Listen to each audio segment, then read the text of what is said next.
What's up YouTube? I am Jamie from threelittlegoats.com, and as requested, I am going to be doing a lot more soap making videos this year. I had mentioned in my previous video for kicking off 2018 that I wanted to do a lot more soap videos and of course some more animal videos, because who doesn't love watching adorable goats, chickens, and ducks, even though my chickens are kind of jerks and my goats are very spoiled. But anyway, today I'm going to show you how I made this cute drop swirl pink lemonade soap. It smells so good. It's probably my new favorite fragrance of all time. I just want to like drink it, which don't drink your fragrance oils, but you want to drink it and then you want to eat the soap because it just smells so good. It's my new favorite scent and it's very springy, which is what I need in my life right now. We had snow a couple weeks ago and everything shut down for the week because we don't get snow very often here in North Carolina. And so it snowed, we went back into the 60s and the 70s, and now they're forecasting more snow this week. So I am very sick of winter and I want it to be spring. So we're going to pretend it's spring and we're going to make some springtime soap with this pink lemonade soap to hopefully get you inspired.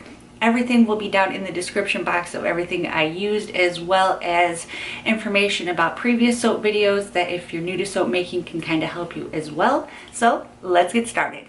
All right guys, so I've already mixed all of my oils together and I've got my goat milk soap, or goat milk that was frozen, dissolved in my lye, so it's not my lye solution, and I'm soaping at a really low temperature today. My lye solution is at about 69-70 degrees. My oil is still a little bit warmer, but it's still at room temperature, so I'm good and happy with that. So first thing I'm going to do, as always, is add in my kaolin clay. I always add kaolin clay into my soap. If you want to read more about kaolin clay, I will leave a link down in the description box on why I use kaolin clay in my soap. So we're just going to add that in, set that aside. I've rearranged my office, so I'm hoping that everything is worked in well as far as the angle goes. So I'm not really going to worry too much about that. Just going to move that out of the way. And then because I have some pieces that got a little bit darker, the goat milk, parts of it kind of turned orange, which, because I wasn't watching it carefully and all my ice melted, so it got a little bit warmer than I wanted. So I'm going to actually pour this through a strainer in order to get as many of those little orange bits and bobs out as I can. Now, I'm doing a pink lemonade soap, which I think it's because I'm going stir crazy with all of the cold weather and snow that we've had. We don't get snow very often in North Carolina, but when it does snow here, everything shuts down. So I tend to start to become stir crazy with that kind of weather. So I am kind of dreaming of spring when the weather gets nice and warm, and I want it to be spring already. So I am like really obsessed with like all my spring like citrusy and lemony scents. I'm going to be doing the pink lemonade today. Next week I'll probably do the chocolate covered strawberries because Valentine's Day is coming up and those would make really cute gifts. So I'm going to do some chocolate covered strawberry soap and then a blueberry lemon pie soap, which that's another one I'm looking forward to. So make sure I get as much of that out as possible. Now I will leave in the description box the recipe I'm using, but don't feel obligated that you have to use that particular recipe with those particular oils. I also leave a lye calculator link in the description. Brambleberry has a really good lye calculator, so you can use whatever oils or butters that you have on hand. Probably should put some gloves on because that's the kind of day I've been having. And of course, when you're soaping, always make all of the necessary safety precautions like gloves, because I was outside checking on Xena and just didn't think to put my gloves back on. So I'm going to mix this up real quick just until it comes a light trace, and then I will be back. Now I am using the scent Pink Lemonade from Crafter's Choice. I haven't used this scent in cold process soap yet. I've used it in some of my melt and pour soaps, and I really love the scent. So hopefully everything will work out really well with the cold process. All right. So what I am going to do now is separate my batter into two colors. I want the yellow to be the dominant color, and just a swirl of the pink. So I am going to use a combination of colorants. I've got a whole bunch of sample packs that I need to get rid of, so I'm going to be using Nurture Soap's Firecracker, and then I don't remember what this one is from. It's from a bright pink soap, but I don't remember what it's from. If I can figure out where I got it from, I will post the link down in the description box, but it's a really vibrant pink color. And some of that. And then just to darken it up just a little bit, I'm going to use the Firecracker.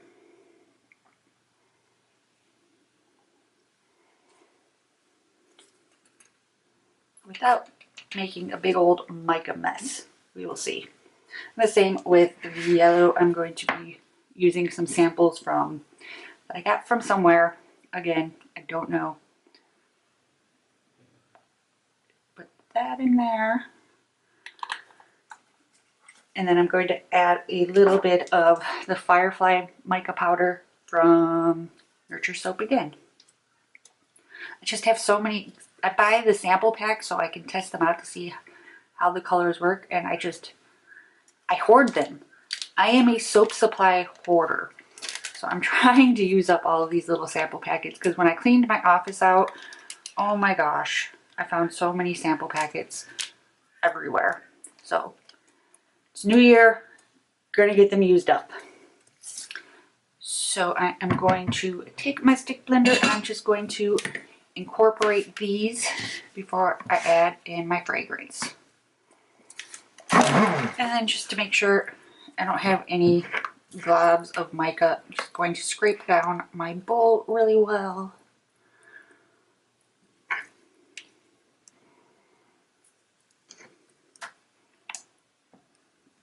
That turned into a really pretty yellow color. So pretty. Same with this, scrape it down. Give it a nice good mix.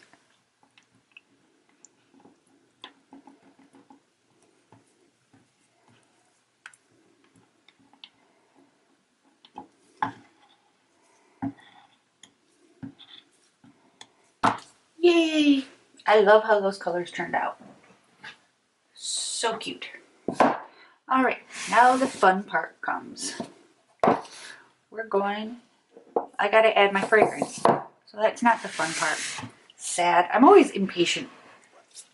Now if I can get the tape off of here with my gloves on without it sticking to me, that would be amazing. Oh, I love this smell. It smells so good. So I'm going to pour in there, pour in there, and make a big old mess everywhere.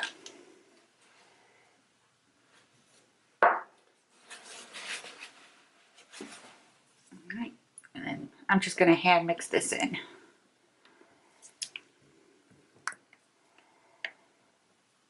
Smells so good.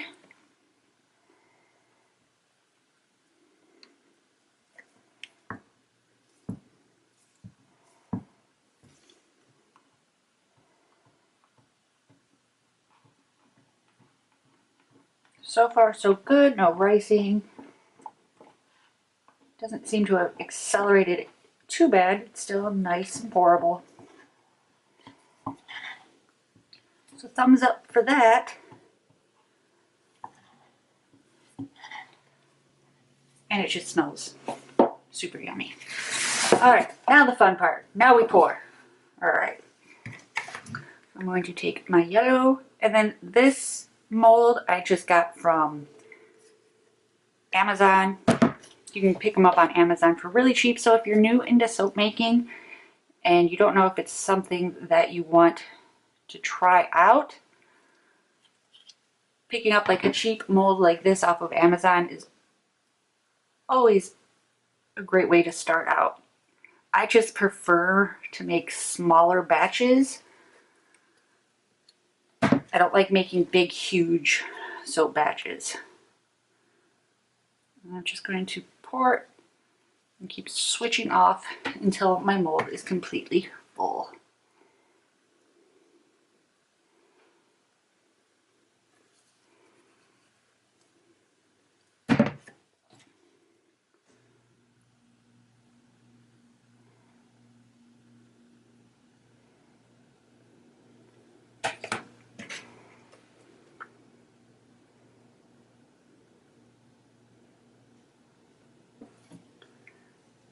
It's full.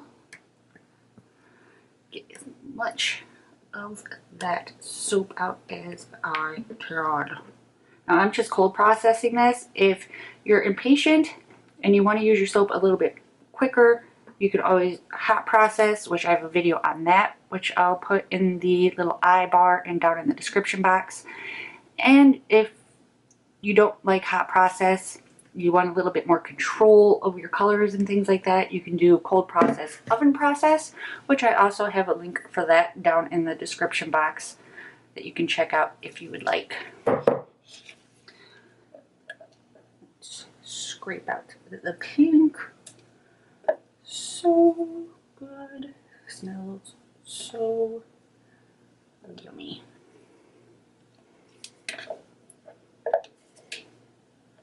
Don't want to waste the soap.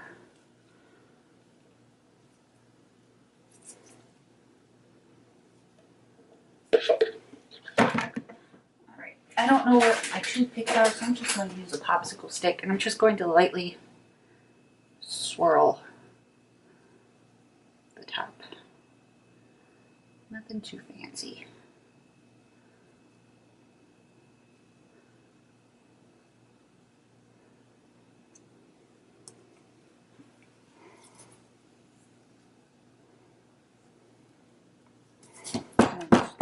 Give it a few taps.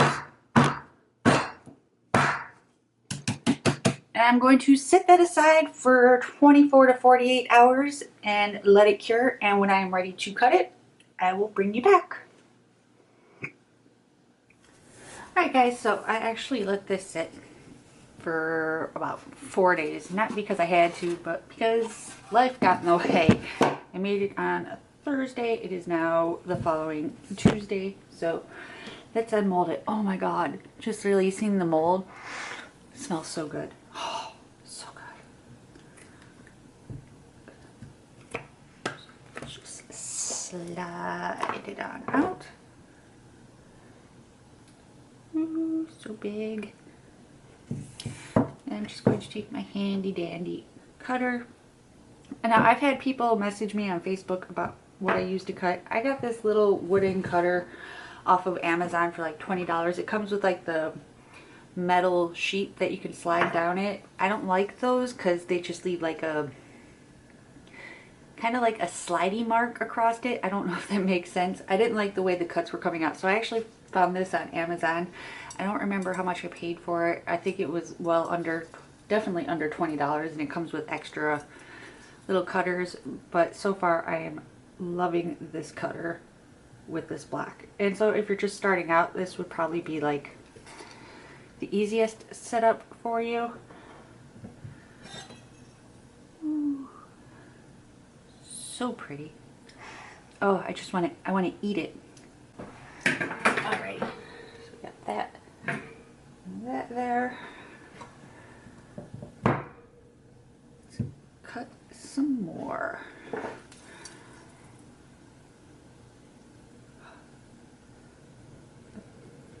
So when I made this soap, I actually made a video for another soap for next week. And so that soap was kind of a nightmare. It was definitely, wasn't a complete fail. It still turned out to be soap.